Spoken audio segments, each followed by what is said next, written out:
Ms. Martha Karua, presidential candidate for NARC-Kenya. You look visibly somewhat tired for being on the campaign trail. So the first thing I'm going to do is to thank you very much for agreeing to come. Welcome, John. Ms. Karua, I think we've got time enough to do two things in 20 minutes.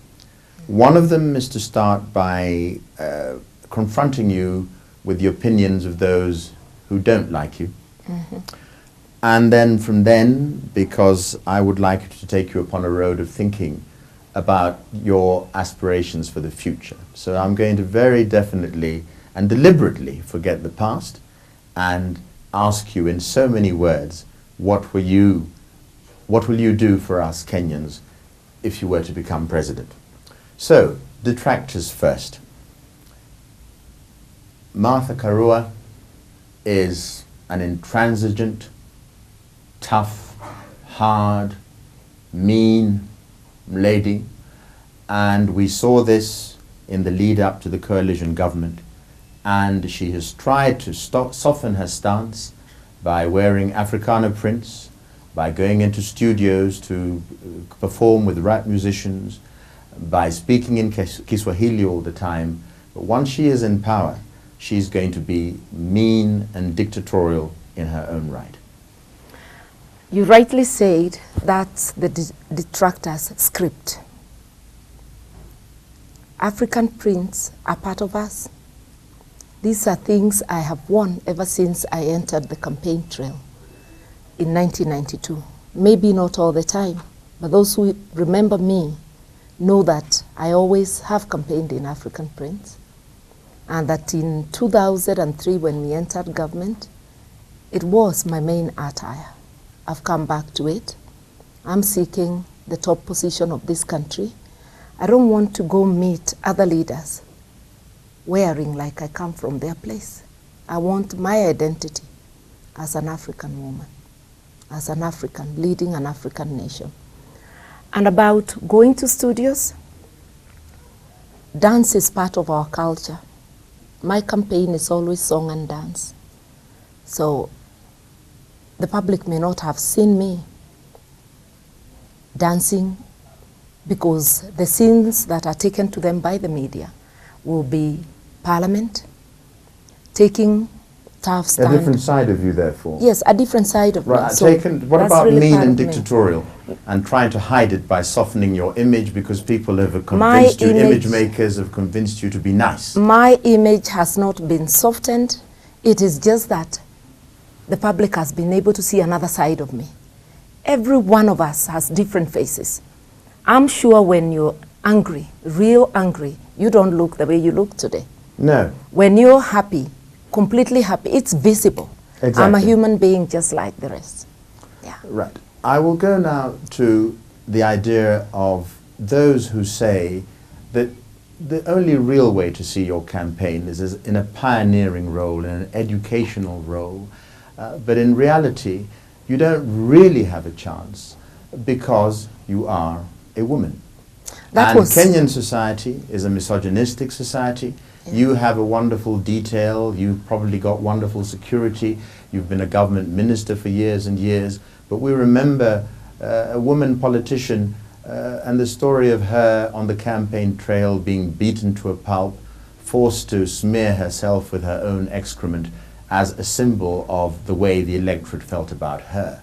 So with all these poor ratings in the polls, who do you presume will be your electorate? May I first begin to say that those are the exact words the detractors told me in 1992 when as a youth I decided to vie for the Gishogo seat. It's just so surprising that the script of detractors doesn't change.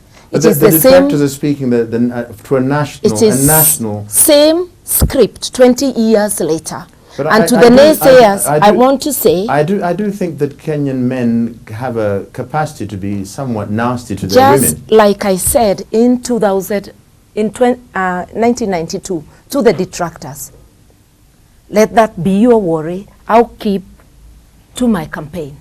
I'll keep to the issues I'm speaking to. The electorate is not made entirely of detractors. It's made of people who listen, who take value judgment based on what they see on their interaction.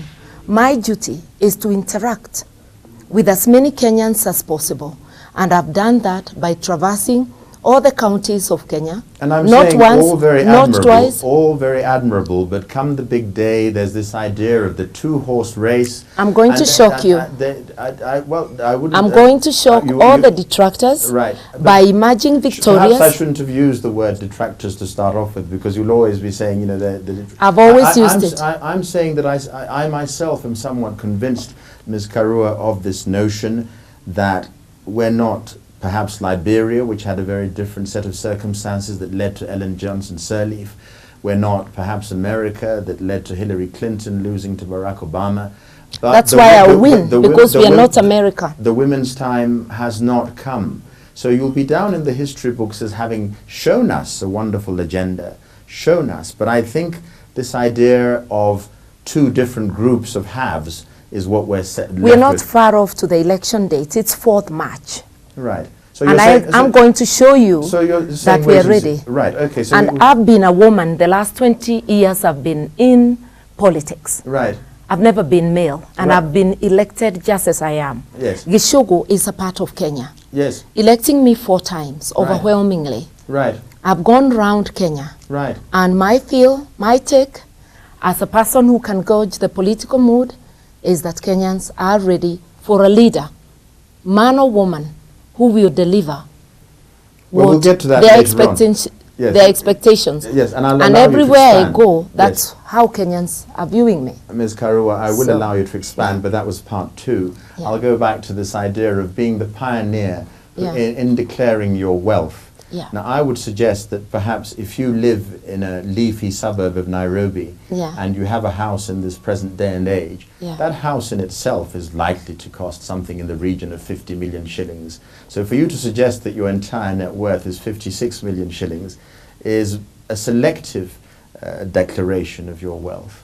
I think that we are very funny lot, Kenyans. But we know the price of houses. If you have too much, it's too much. Right. If you have too little, then it's not the real one. Right. Where I live, the rough value I give my house, because the declaration requires me to put an estimate. Yes. I don't have to go to a valuer. Yes. I estimate my house to be worth 40 million. Right. And there is only 16 million, about another 16 to 20 on top of that. Right. So what I declared so you don't have is a shamba, the estimated. You don't have no, and I don't need one. Right. I mean, how many places can one sit? I am not a person who is beholden to possessions. I live comfortably. I've got my home. And that's all I need. So 56 million is about it? Yeah, about 66, not 56. Some 10 was not visible. Was not visible. Yeah, but it's on the form. Right. Yeah. Okay. I think I'm done with the Tractorville. Let's go back to vision, mission, calling. Yeah. I think I'm going to read to you.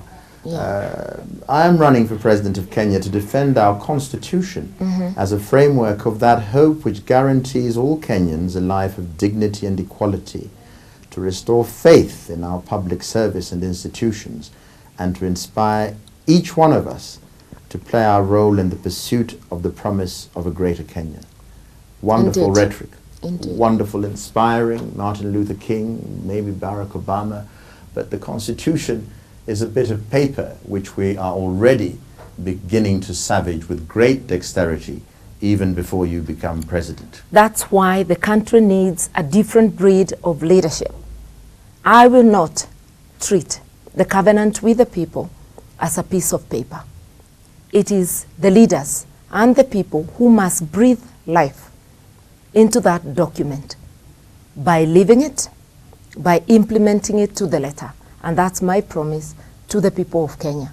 That is the document that we bind ourselves with so that we can respect each other's right, so that we can give each other space to thrive.